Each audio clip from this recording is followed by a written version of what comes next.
Shalom, bonjour, bienvenue. Aujourd'hui, je vais parler de l'inspiration d'un ministère. L'influence éventuelle, bonne ou mauvaise, de l'initiation d'un ministère.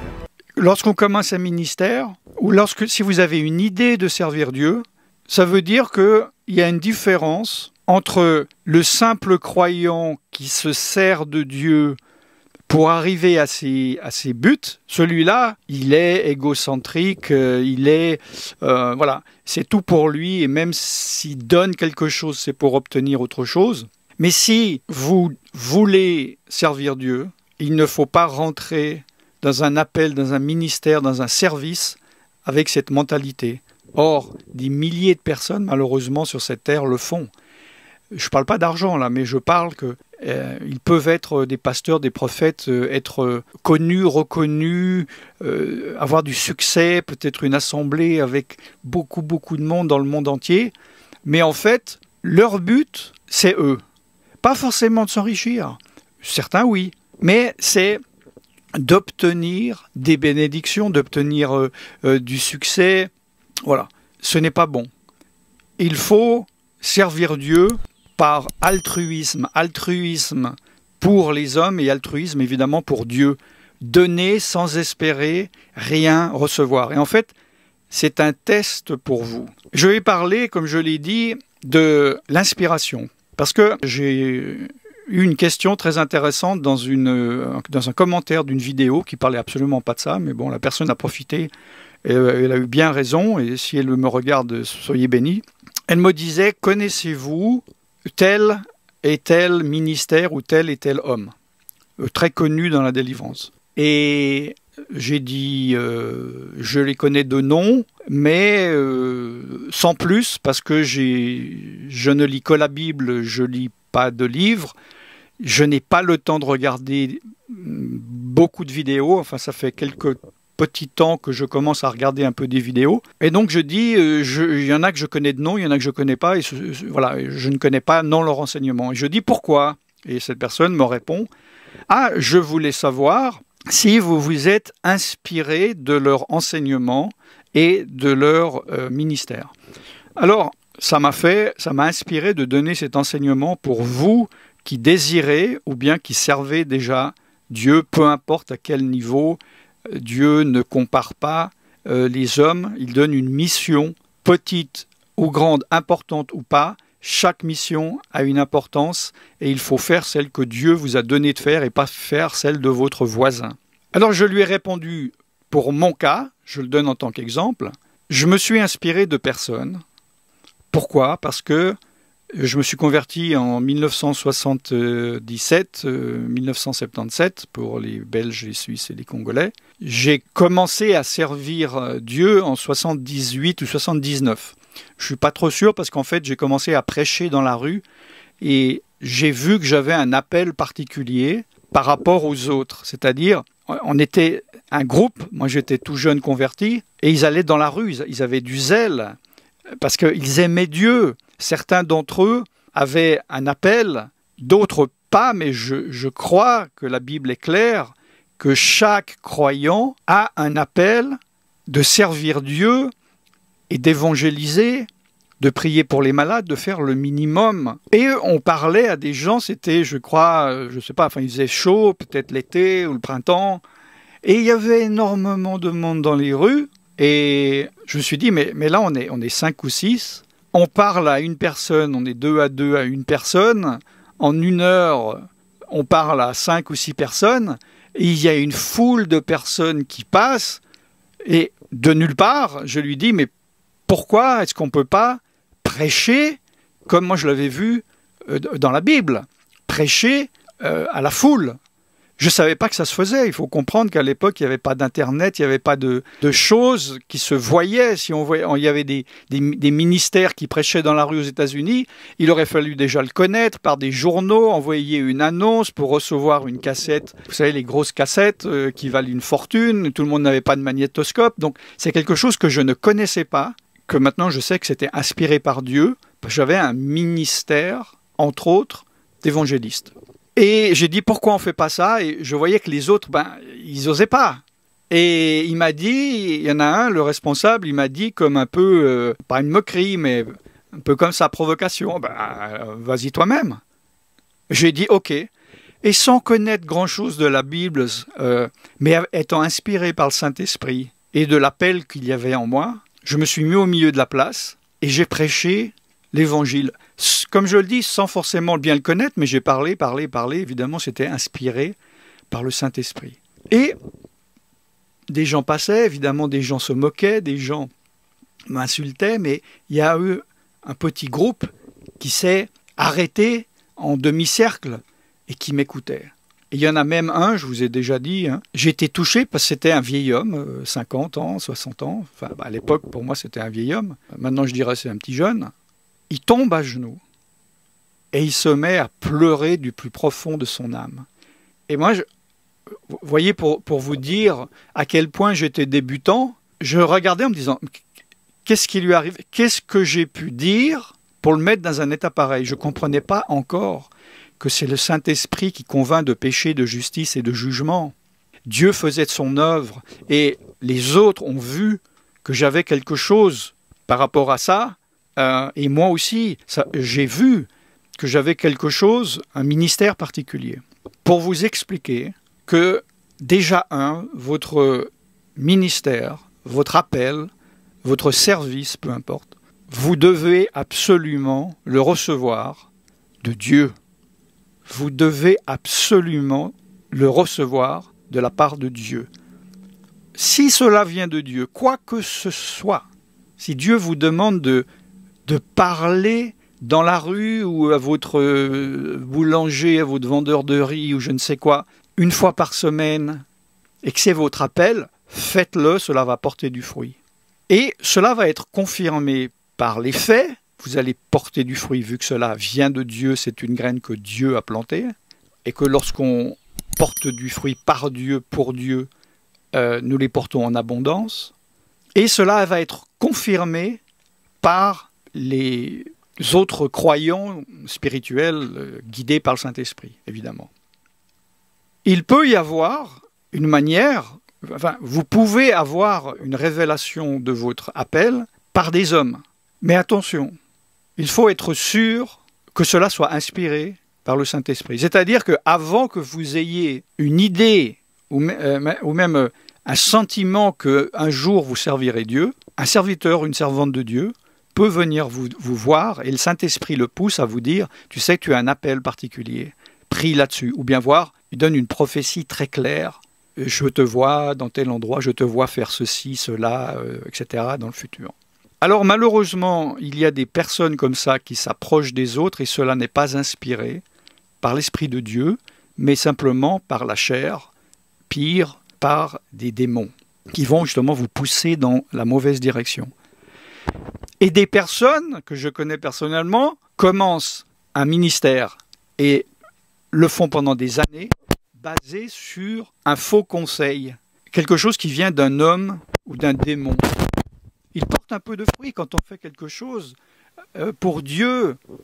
Ça porte du fruit même si cela ne vient pas de Dieu. N'oubliez pas, il y aura des personnes qui diront à Jésus « Mais Seigneur, tu es mon Seigneur, je crois en toi, j'ai prophétisé, j'ai chassé des démons. » Il dit « Mais je ne te connais pas, je ne sais pas qui tu es. » Jésus n'a pas dit « C'est pas vrai, tu n'as jamais chassé des démons, tu as essayé mais les démons ne sont pas sortis. » Il n'a pas dit « Non, tu n'as pas prophétisé, les choses ne sont pas arrivées. » Donc si jamais des hommes vous ont parlé d'un appel, que vous vous dites, puis ça vient de Dieu, j'ai confiance en lui, tout le monde le connaît, et que vous vous dites, ou bien vous avez commencé à agir sur cette parole, arrêtez-vous et demandez à Dieu la confirmation. Si cela vient de Dieu, Dieu peut d'abord passer par un homme, éventuellement pour initier quelque chose qu'il y a en vous et que vous n'avez pas perçu au corps de Dieu, mais cela doit être confirmé par Dieu.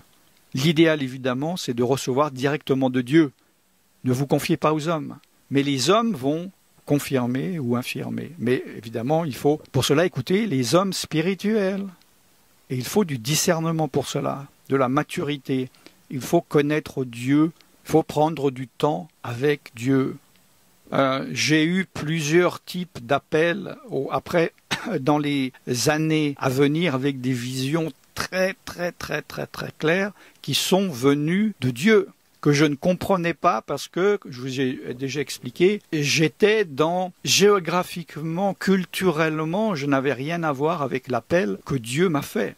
Il y a certaines personnes, par exemple, ils sont à Paris dans tel arrondissement et Dieu dit, ben voilà, tu as déjà les racines ici, ton ministère sera dans tel arrondissement à Paris pour le restant de ta vie.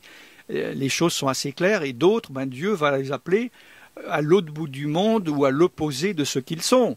Comme nous voyons cet exemple dans la parole de Dieu, évidemment, avec Paul, Shaul et Pétra, Pierre. Pierre qui n'avait pas d'éducation, qui n'avait pas l'éducation religieuse, est devenu l'apôtre des Juifs. Et Paul qui, au contraire, avait toute la connaissance, la culture du judaïsme, lui a été appelé pour les païens. Donc là, nous voyons vraiment l'inversement que Dieu peut faire chez certaines personnes.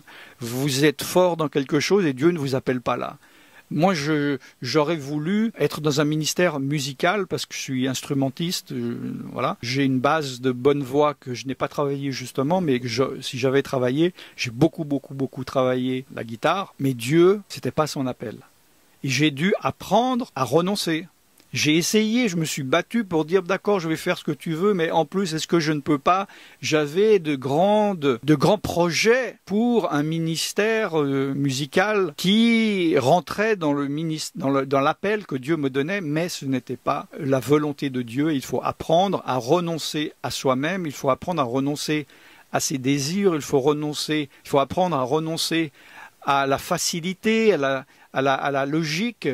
Et Dieu nous met à l'épreuve et va vous mettre, ou vous a déjà mis, ou vous met en ce moment à l'épreuve, pour voir si vous êtes prêt à abandonner ce qu'il vous semble qu'il vous a donné. C'est ce qu'il a fait avec Abraham, où il lui fait toutes les promesses merveilleuses basées sur son fils, et ensuite il lui dit « sacrifie-le-moi ». Dieu fait comme ça, avec nos désirs, notre volonté, parce qu'on est libre d'obéir ou de désobéir, pour voir pourquoi ça. Pas par masochisme. Dieu fait ça pour nous éprouver, pour voir si nous l'aimons plus que nos désirs, que nos penchants, que nous-mêmes. Et il faut apprendre à renoncer et servir Dieu. En vérité, c'est difficile. Parce qu'il faut renoncer à soi-même et c'est ce qu'il y a de plus difficile. C'est facile de renoncer à quelque chose qu'on n'aime pas, c'est difficile de renoncer à quelque chose que l'on aime. Le fait que personnellement je n'ai été inspiré par personne est vraiment une question de circonstance, parce que même avant Internet, même avant l'imprimerie, etc., il est certain que des personnes ont été inspirées par des hommes, par exemple, dans une ville, un village ou dans une église. Les chrétiens voyaient des serviteurs de Dieu agir d'une manière et certaines personnes ont dit « je vais faire pareil » ou bien il est connu que le fils du pasteur devient pasteur et continue le ministère de son père, que cela soit inspiré par Dieu ou pas. Mais il ne faut pas le faire d'une manière humaine. J'ai déjà, je répète, ne vous inquiétez pas, c'est toujours bon de réentendre et de réentendre. Parce que ça rentre dans le contexte de cet enseignement. Il y a un chrétien que je connais, il est parti de l'Europe aux États-Unis et il m'a contacté, bonjour, je suis apôtre. Et en creusant en 3 minutes, qu'est-ce que je réalise? Pourquoi il est aux États-Unis? Et pourquoi il se dit apôtre? Parce qu'un prophète un jour est venu dans son église et il a dit, tu seras apôtre aux États-Unis. Et il est parti aux États-Unis. Et il dit à tout le monde qu'il est apôtre. Et je dis, ah bon, d'accord, dans combien d'églises pratiques-tu ton apostolat? Quels sont les fruits? Ça faisait 2 ans qu'il était aux États-Unis. Il me dit, rien, j'attends. Je dis, j'attends quoi? Je ne sais pas, on m'a dit de venir ici, que j'étais apôtre, donc je dis que je suis apôtre, et par la foi, je suis là. Mais il n'était pas apôtre, c'était une fausse prophétie. Il faut toujours demander la confirmation à Dieu, malheur à celui qui se confie en l'homme. Vous savez, des fois, Dieu va passer par un homme, un prophète ou une parole de connaissance qui ne va pas nous faire plaisir et qu'on peut résister parce qu'on se dit « Ah ben zut, moi j'aime la chaleur, il m'envoie dans le nord de l'Europe ». Et ça peut prendre des années pour qu'on accepte. Et si cette parole vient de Dieu, le Saint-Esprit va ne va pas nous lâcher et va nous travailler jusqu'à que l'on capitule ou bien que l'on dise « non, je désobéis volontairement ».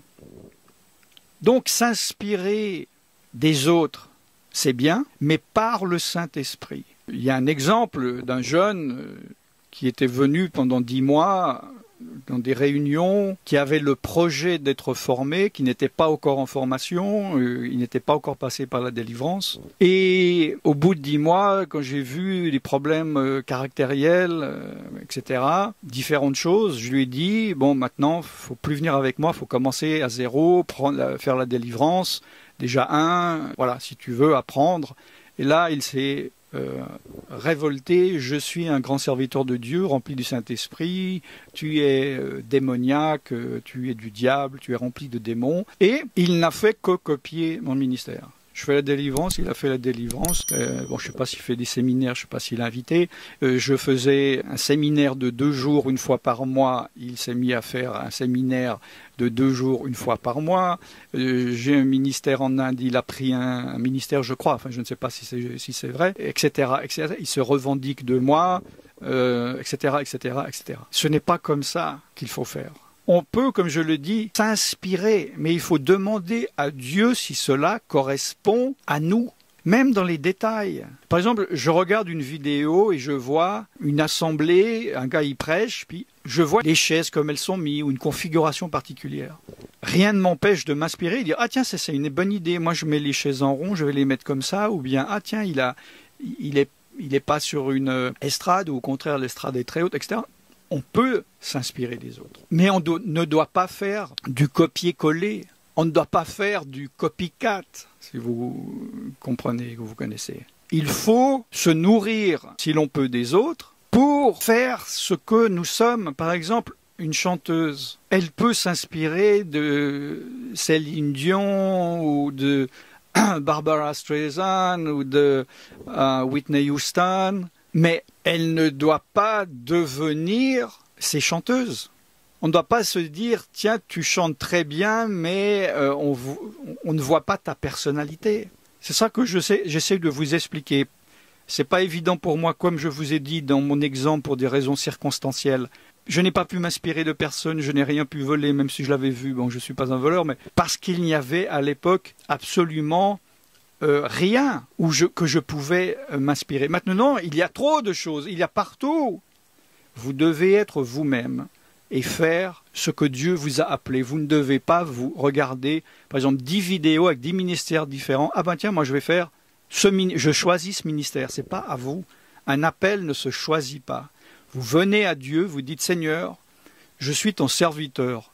Voilà ce que j'aimerais faire. Et Dieu, s'il vous dit, ah ben c'est super, ça tombe bien, c'est ce que je veux que tu fasses.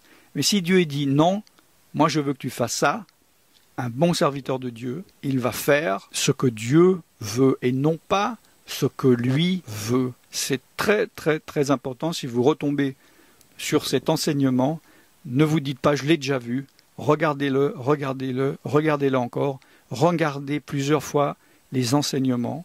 Vous allez chaque fois apprendre quelque chose, même si ça soit une semaine après, mais surtout si c'est quelques mois après, vous allez voir que vous avez appris des choses et que vous allez entendre, comprendre des choses nouvelles que vous n'aviez pas entendues la première fois dans le premier message. Je suis serviteur de Dieu Alan Rich et je vous bénis dans le nom tout-puissant de Yeshua, de Jésus-Christ de Nazareth. Shalom.